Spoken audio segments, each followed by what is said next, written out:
अपन पढ़ रहे हैं मेवाड़ का इतिहास।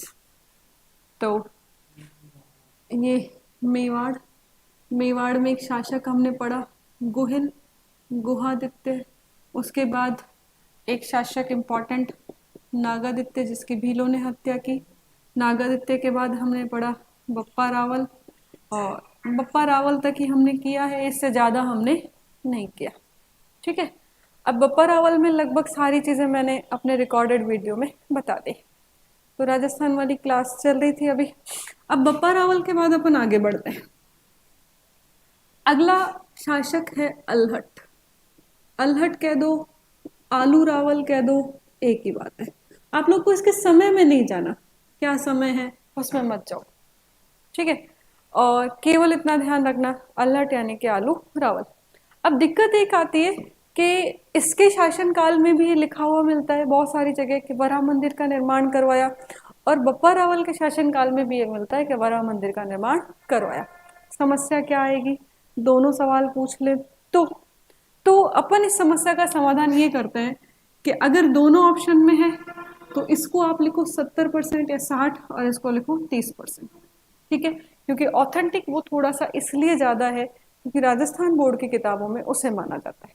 बाकी अपनी बहुत सारी किताबों में ये भी मिलता है बप्पा रावल, जैसे शर्मा व्यास आप पढ़ोगे तो उसमें बप्पा रावल के बारे में ये चीज़ मिल जाती है। अल्हट, तुर्क और हूण। तो हूणों को ले लेते हैं पहले। इसके शासनकाल में राजस्थान में हूण एक जाति होती थी, बड़ी बर्बर जाति होती थी, और इनके आक्रमण होना शुरू हो जाता है। मैं आपको बर्बरता का एक उदाहरण दूं। ये लोग क्या करते थे, किसी की हत्या करनी है, अपने तो संभाजी का मैंने आपको बता दिया, घोड़े से बांध दिया और उसको बीच में से खींच देते थे और बुरे तरीके से उसके प्राण निकल जाते थे। हूणों का आक्रमण इसके समय होता है, और हूणों के आक्रमण को ये अल्हट पूरी रीति से पराजित कर देता है। हूणों के आक्रमण से पराजित होते थे पहले तो संधियां होती थी, विवाह संबंध स्थापित होते थे। तो हूणों की एक राजकुमारी थी जिसका नाम है हिरिया देवी, और हिरिया देवी से इसने क्या किया, विवाह किया। ठीक है, अपन पढ़ते हैं राजस्थान का पहला अंतरराष्ट्रीय विवाह। तो साहब ये राजस्थान का है, तो भारत का कौन सा है? भारत का जब भी आएगा पहला अंतरराष्ट्रीय विवाह, आप लोग ध्यान रखना, चंद्रगुप्त मौर्य। चंद्रगुप्त मौर्य ने हेलेना से विवाह किया, हेलेना। ठीक है, तो ये ध्यान रखना, पहला भारत का अंतरराष्ट्रीय विवाह हेलेना, राजस्थान का पहला अंतरराष्ट्रीय विवाह हिरिया देवी। ठीक है, हिरिया देवी। दारा सिंह यस में बोल। अब इसमें ये सवाल नहीं आएगा जितना मैं सोचती हूँ कि भाई विवाह कैसे किया, क्या हुआ। इंपॉर्टेंट चीज ये है कि इसके समय में पहली बार, फर्स्ट टाइम, नौकरशाही की स्थापना होती है, नौकरशाही की।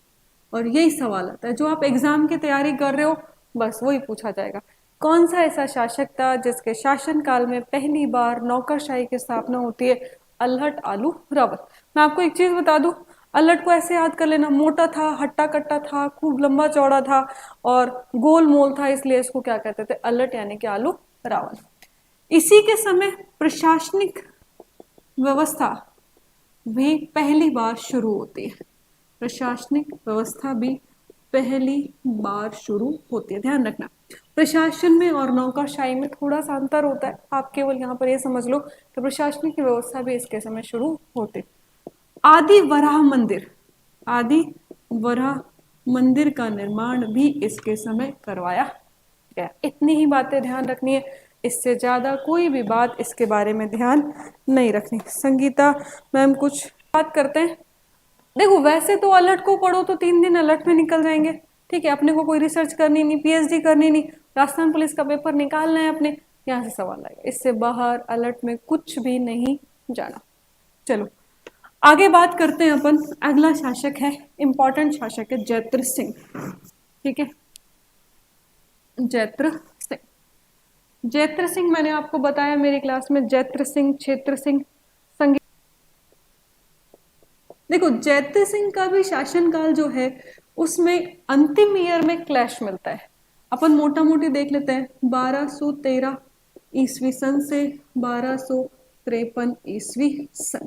यहाँ पे कई जगह कई किताबों में 1250 लिखा है, उसके लिए आप मत परेशान होना। वहां जहाँ क्लैश होगा ईयर में वो सवाल आपसे नहीं पूछा जाएगा। ठीक है, अब जैत्र सिंह के बारे में देखते हैं। देखो ये अपना भारत है, इसको थोड़ा एक बार समझ लेना ध्यान से, और ये मिडाइवल हिस्ट्री से भी जुड़ गया अपना। ठीक है, भारत में यहाँ दिल्ली, यहाँ पर सिंध, ये है दिल्ली और ये सिंध अपना। ठीक है, और यहाँ पर ये वाला क्षेत्र इसे मेवाड़ कहा जाता है। अब आक्रमण और मेवाड़ की सामरिक स्थिति थी, क्योंकि अगर किसी व्यक्ति को गुजरात में व्यापार करना है तो उसे मेवाड़ होके जाना पड़ेगा। मालवा में अगर आना है किसी को तो मेवाड़ होके जाना पड़ेगा। अगर यहाँ पर बंदरगाह की तरफ भी जाना है तो रास्ते में मेवाड़ होकर के जाना पड़ेगा। चलो एक चीज और देखते हैं, ये इधर यहाँ पर इसे अगर अपन अरावली पर्वत श्रृंखला एक बार को मान लेते हैं तो अरावली पर्वत श्रृंखला बीच में कटी हुई है। जहाँ कटी हुई है उस क्षेत्र को कुंजी यानी कि रास्ता कहा जाता है, ये अजमेर है। अगर आपको जैसलमेर पर अधिकार करना है तो आप यहाँ से जाओगे। जैसलमेर के बाद में कुछ बसता है राजस्थान में, तो वो क्या बसता है आपका मेवाड़। इंपॉर्टेंट आर्थिक दृष्टि से भी और स्ट्रेटेजिकल सामरिक दृष्टि से भी ये बहुत इंपॉर्टेंट होता है। चलो संदीप, संदीप हेलो, हाँ जी ठीक है, आ जाओ सारे बच्चे फटाफट से। अभी इसके समय थोड़ा सा फ्लैशबैक में चलते हैं। जब दिल्ली पर आक्रमण होता है मोहम्मद गौरी का 1191 1192, तो 1192 में गौरी के आक्रमण के बाद में ऐबक, और ऐबक शासक बनता है 1210 तक। ऐबक के बाद में इल्तुतमिश, इल्तुतमिश इल्तुतमिश जब शासक बनता है तो इसका एक प्रतिद्वंदी होता है, मैं आपको मिडाइवल में डिटेल से बता दूंगी। उसका नाम था नासिरुद्दीन कुबाचा, नासिरुद्दीन कुबाचा। ठीक है, अपन को ये नाम ध्यान रखना है, इससे संबंधित है इसलिए। अब इल्तुतमिश ये आक्रमण करना चाहता था। इल्तुतमिश के बाद शासक बनेगी रजिया सुल्तान, रजिया सुल्तान के बाद कुछ और 1246 से 1266 ईस्वी सन तक शासक होगा नासिरुद्दीन महमूद, नासिरुद्दीन महमूद। ये शासक होता है बलबन का जवाई। क्लियर है, इसका और इसका और इसका, इन तीनों का इससे संबंध है, इसीलिए अपन इसको देख रहे हैं। सबसे पहले इल्तुतमिश कोशिश करता है इस क्षेत्र को जीतने की, और इल्तुतमिश मेवाड़ पर आक्रमण कर देता है। देखो मैं जब भी मेरी क्लास करती थी मैं आपको बताती हूँ, इसका एग्जैक्ट समय नहीं पता उस युद्ध का, लेकिन 1222 से 1229 ईस्वी सन के बीच में इस आक्रमण का समय माना जाता है। ठीक है, कोई 1224 मान ले, कोई 25 मान ले, कोई 26 मान ले, कुछ किताबें फिर भी 1234 मानती है। अब ये किस आधार पर मानते हैं नहीं पता, 1234 ईस्वी सन, लेकिन मोटा मोटी एग्जैक्ट ये समय फिर भी थोड़ा सा निकल के आता है। 1222 से 1229 के बीच इल्तुतमिश मेवाड़ पर आक्रमण करता है। इस आक्रमण का नाम था भूताला का युद्ध। कौन सा युद्ध? भूताला। कौन सा ताला? भूताला। ठीक है, भूताला का युद्ध। और इस युद्ध में जो जैत्र सिंह होता है वो इल्तुतमिश को पराजित कर देता है। जैत्र सिंह की विजय हो जाती है और इल्तुतमिश पराजित हो जाता है। देखो आप लोग को एक कहानी मैंने मेरे बच्चों को पहले सुनाई होगी। एक आदमी रिक्शे में जा रहा है, ठीक है, अब उस रिक्शे वाले को उसने पेमेंट दिया कि भाई मुझे वहां से वहां तक लेके चल। आदमी रिक्शे से उतर नहीं रहा और आगे तक जा रहा है, रिक्शा वाले उस पर गुस्सा कर रहा है और वो मजबूत बलिष्ठ लड़के ने रिक्शे वाले का एक थप्पड़ मार दिया। ठीक है साहब, वो आदमी पहले से फ्रस्ट्रेट होके आया था तो उसने रिक्शे वाले पर गुस्सा उतार दिया। अब रिक्शा वाला घर जाएगा, घर जाने के बाद में रिक्शे वाले का जोर किस पे चलेगा? पत्नी पे। रिक्शे वाले ने पत्नी के, देखो मैं किसी पत्नी के ऐसा सीधा सीधा नहीं कह रही, केवल प्रतीकात्मक कार्य। रिक्शे वाले ने वाइफ के थप्पड़ मार दिया। वाइफ का जोर किस पे चलता है? केवल बच्चों पर। बच्चे खेलते खेलते आए और वाइफ ने बच्चों के 2-3 डंग से जमा दिए। ठीक है, किसका गुस्सा किस पर उतर गया? भूताला के युद्ध में जैत्र सिंह जीत जाता है, इल्तुतमिश पराजित हो जाता है। इस पराजय के बाद जब इल्तुतमिश वापस जाता है तो इनकी राजधानी होती है नागदा। कौन सी राजधानी थी? नागदा। अब वापस जाते हुए पूरी राजधानी नागदा को क्या कर देता है, तहस नहस। ठीक है, आप लोग कभी कभी आपके साथ भी होता होगा, घर में घुसे, पापा ने लिया अड़ू दड़ू आपको ढंग से सुना दिया, पता नहीं क्यों सुनाया, कैसे सुनाया, क्या माहौल चल रहा था, लेकिन बच्चों के साथ होता तो अत्याचार है कई बार। ठीक है, किसको तहस नहस कर दिया, नागदा को। ठीक है, अब राजधानी क्या बन गई है, चित्तौड़। तो ये ध्यान रखना कि जयद्रथ सिंह के समय राजधानी क्या हो जाती है, चित्तौड़। ठीक है, चित्तौड़ बनी, आहड़ बनी, नागदा रही, अब वापस कौन सी हो गई है, चित्तौड़। ठीक है, तो एक ये युद्ध याद रखना भूताला का, जयद्रथ सिंह के समय, और इस युद्ध में कौन पराजित हो जाता है, इल्तुतमिश। ठीक है, समय फिक्स नहीं है, कुछ किताबें कहती है 1222 से 29 के बीच में, कोई 1234 लिख देता है। अपन फिर भी इस पर सहमत हो जाएंगे, इस समय से इस समय के बीच में ये युद्ध हुआ होगा। ठीक है, अब बात करते हैं इस युद्ध की जानकारी की। तो एक व्यक्ति है जय सिंह सूरी, ये इंपॉर्टेंट लगा के लिखना, जय सिंह सूरी, और इन्होंने एक किताब लिखी है हमीर मद मर्दन, हमीर मद मर्दन, और इस किताब में इन्होंने इस युद्ध का वर्णन किया है। ध्यान रखना, जय सिंह सूरी नामक किताब में इन्होंने इस युद्ध का वर्णन किया है। ठीक है, ये इंपॉर्टेंट है और इस बात के बारे में आप ध्यान रखना। क्लियर है, कोई चीज ऐसी? ठीक है, अब बात करते हैं एक इंपॉर्टेंट चीज की। ठीक है, अब ये जो राजधानी को नष्ट किया था नागदा को, इसकी जानकारी हमें एक अभिलेख से मिलती है। कौन सा अभिलेख है, चीरवा का। ये आप स्टार लगा के लिख लेना, चीरवा के शिलालेख से, चीरवा एक खा नहीं है, चीरवा, चीरवा के शिलालेख से, शिलालेख से नागदा के नष्ट होने की जानकारी मिलती है, नागदा के नष्ट होने की जानकारी मिलती है। ठीक है, इंपॉर्टेंट है, इंपॉर्टेंट लगा के लिखना कि हमें चीरवा के शिलालेख से नागदा के नष्ट होने की जानकारी मिलती है। साथ ही ये भी पता चलता है कि नई राजधानी क्या बनाई गई, चित्तौड़। कौन से शिलालेख से, चीरवा के शिलालेख से। ठीक है, तो सिंध का कुबाचा है, अब इसकी बात कर लेते हैं। एक्चुअल में हुआ क्या कि सिंध का कुबाचा भी इस क्षेत्र को जीतना चाहता था, और युद्ध का नाम तो नहीं मिलता, केवल इतना मिलता है कि नासिरुद्दीन कुबाचा, नासिरुद्दीन कुबाचा, ये खवास खां एक व्यक्ति है, खवास खान, और इस खवास खान के नेतृत्व में मेवाड़ सेना भेजता है युद्ध करने के लिए। नासिरुद्दीन कुबाचा जो सिंध का था, खवास खान के नेतृत्व में सेना भेजता है मेवाड़ पर आक्रमण करने के लिए। मेवाड़ पर आक्रमण करने के लिए जब सेना भेजी जाती है तो ये खवास खान भी पराजित हो जाता है, और इस बात की जानकारी हमें आबू के शिलालेख से मिलती है, आबू के शिलालेख से मिलती है। तो आबू का शिलालेख इंपॉर्टेंट हो गया, वंशावली मिलती है, बप्पा का नाम में परिवर्तन मिलता है, ये चीजें अपन को मिलती हैं, तो ये आप देख लेना। ठीक है, चलो दिव्या नरूका, मैंने एक व्यक्ति का और नाम लिखा और उसके बारे में मैंने कहा आपको नासिरुद्दीन महमूद। अब आते हैं इस नासिरुद्दीन महमूद पर। इल्तुतमिश देख लिया, आबू के शिलालेख देख लिया, चीरवा का शिलालेख देख लिया, भूताला का युद्ध देख लिया, हमीर मद मर्दन की जानकारी इसमें आ गई। अब आगे बात करते हैं नासिरुद्दीन महमूद की। देखो, नासिरुद्दीन महमूद का काल 1246 से 66 और इसका काल 1253 ईस्वी सन तक।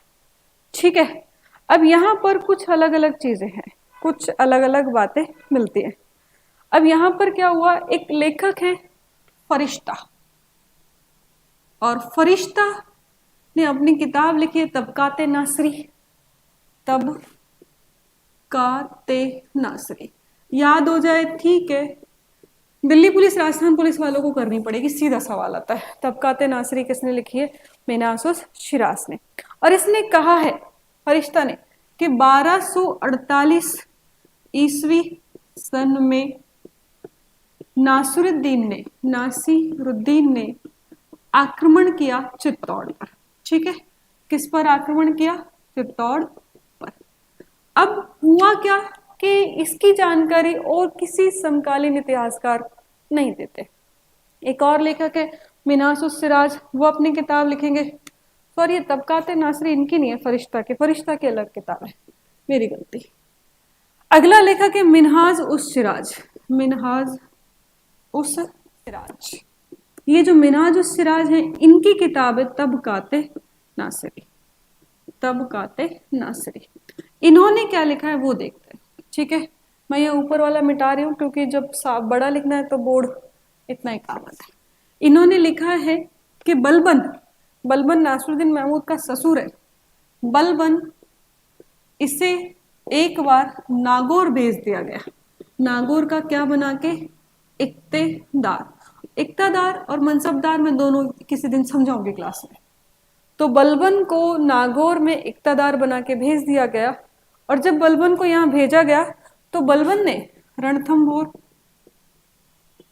बूंदी और चित्तौड़ पर आक्रमण किया। तीनों क्षेत्र याद रखना, और उसका संबंध इससे शायद माना जाता है। ठीक है, मिन्हाज सुराज ने कहा है नासरुद्दीन के नेतृत्व में आक्रमण किया, तो बात वही है जी, डायरेक्ट आक्रमण होगा तो भी ये माना जाएगा, इनडायरेक्ट होगा तो भी यही माना जाएगा, पर उसने सीधा नाम लिख दिया, जो भी है। ठीक है, तो ये हो गए जैत्र सिंह के बारे में 3 इंपॉर्टेंट बातें, तीनों मैंने आपको बता दी। 3 आक्रमण हैं, तीनों को विफल करते हैं। नई राजधानी क्या बन जाता है इस समय? चित्तौड़गढ़। ठीक है, आप लोग को समझ आ रहा है? संदीप एमबी फिश जी सर। अच्छा, एक चीज, अगर आप लोग को सही समझ में आ रहा है, थोड़ी भी दिक्कत नहीं आ रही है, शेयर करो इसे जल्दी से। आप जो लिंक आता है उसको जल्दी से शेयर वाला जो है 5 से 10 लोगों को या व्हाट्सएप है अगले शासक के बारे में। जैत्र सिंह के बाद होगा तेज सिंह। देखो इतना इंपॉर्टेंट नहीं है तेज सिंह के बारे में कोई भी खास बात। तेज सिंह के बाद अगला शासक है समर सिंह। ठीक है, समर सिंह के बारे में कुछ बातें हैं वो अपन देख लेते हैं। समर सिंह को अपन फादर ऑफ रतन सिंह के रूप में भी याद रख सकते हैं, ये रतन सिंह के क्या थे? पिता। अब इनके बारे में अपन कुछ बातें देखते हैं। ठीक है, तेज सिंह के बारे में ऐसी कोई खास बात नहीं है। शालोम बढ़ते हैं समर सिंह। अब देखो समर सिंह के एक दिक्कत हो जाती है। हुआ क्या था? हुआ क्या कि 1299 की घटना है, 1299 ईस्वी सन की। ठीक है, इस समय क्या होता है कि 1299 में अलाउद्दीन खिलजी, मैं पूरा नाम नहीं लिखे, एडी के लिख रही हूँ, अलाउद्दीन खिलजी, अलाउद्दीन खिलजी, ये विश्व को जीतने की कोशिश कर रहा था, और विश्व को जीतने की कोशिश में ये भारत की तरफ, मेवाड़ की तरफ भी एक आक्रमण करना शुरू कर देता है। अब हुआ क्या? अलाउद्दीन खिलजी ने सेना का एक सुधार किया। क्या सुधार किया? 80% लूट का धन तो राजकोष में जमा होगा और 20% सैनिकों को मिल जाएगा। इससे पहले ये वाइस वर्सा था, सैनिकों को 80% मिलता था और लूट का धन कितना होता था? 20%। इसने कहा 80% राजकोष में होगा। अब इस बात को लेकर के 2 सैनिक विद्रोह कर देता है, विद्रोह कर देता है, मेवाड़ की तरफ चले जाते हैं, और ऐसा कहा जाता है उलूग खान और नुसरत खान, उलूग खान और नुसरत खान, ये दोनों चले जाते हैं। लेकिन बाद में जब ये चले जाते हैं तो गलती का एहसास भी होता है, लेकिन यहाँ पर समर सिंह कहते हैं आए हो तो वही टैक्स देके जाओगे, क्यों? मेरे साम्राज्य से तुम्हारी सेना गुजरी है। तो ऐसा कहा जाता है कि समर सिंह इनकी वापस जाती हुई सेना से, वापस जाती हुई सेना से कर वसूल लेता है, और इस कर को आप टोल टैक्स कह लो, आम भाषा में टोल टैक्स कह लो, साधारण भाषा में चुंगी कर भी कह सकते हैं। तो वापस लौटती हुई सेना, सेना किसका प्रतिनिधित्व कर रही है? अलाउद्दीन खिलजी का। ऐसे भी कह सकते हैं कि अलाउद्दीन खिलजी की वापस जाती हुई सेना से समर सिंह 1299 में क्या वसूल कर लेता है? टैक्स। कौन सा टैक्स है? चुंगी कर। ठीक है, ये चीजें आप थोड़ी सी ध्यान रखना, किसी बच्चे को कोई दिक्कत किसी प्रकार की। ठीक है, अब कुंभलगढ़, आबू और चीरवा ध्यान रखना, ये जो 3 शिलालेख हैं, कुंभलगढ़, आबू और चीरवा। इन तीनों शिलालेखों से इस बात की जानकारी मिलती है, इसने टैक्स वसूल किया था, कुंभलगढ़, आबू और चीरवा। क्लियर है ये वाली बात। अब समर सिंह के दरबार में कुछ अच्छे व्यक्ति रहते थे और उनका नाम हर बार पूछा जाता है, ये इंपॉर्टेंट है। और आप थोड़ा सा भी बड़ा एग्जाम देते हो, डीपी से थोड़ा सा ऊपर, राजस्थान पुलिस से थोड़ा सा ऊपर चलोगे तो यहाँ पर ये लेवल आ जाता है। ठीक है, इनके नाम है पदम सिंह, केली सिंह, कल्हण, समर सिंह के दरबार में। ठीक है, पदम सिंह, केली सिंह, कल्हण, शील प्रभु, ये कुछ दरबारी थे जो किसके दरबार में थे? समर सिंह के दरबार में। अच्छा, कुंभलगढ़ प्रशस्ति में और चीरवा प्रशस्ति में से सिंह के समान बताया गया है, तो ये तो कोई ऐसा बात नहीं है, सिंह के समान ही था। चलो, तो ये हो गया समर सिंह, रतन सिंह के फादर। अलाउद्दीन खिलजी की वापस जाती सेना से टोल टैक्स वसूल कर लेते हैं। कुंभलगढ़, आबू और चीरवा, इन तीनों शिलालेखों में इस बात की जानकारी मिलती है और इनके दरबार में ये प्रमुख व्यक्ति थे।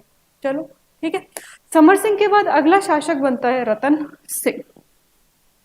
ठीक है, और मैं ये चाह रही हूँ कि रतन सिंह को कल ही पढ़ा दूँ, क्योंकि रतन सिंह पूरा वो पद्मनी वाला एपिसोड चलेगा।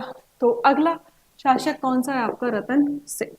ठीक है, सारे बच्चे जो भी चाहते हैं अदर कोई क्लास के लिए, चाहे वो साइंस की हो चाहे किसी अदर टॉपिक की हो, कमेंट करके बताएं। अपने किसी विशेष टीचर से चाहते हैं तो भी कमेंट करके बताएं, हमारी जो सर की टीम है वो उस बारे में आगे कोशिश करेगी। थैंक यू आज के वीडियो के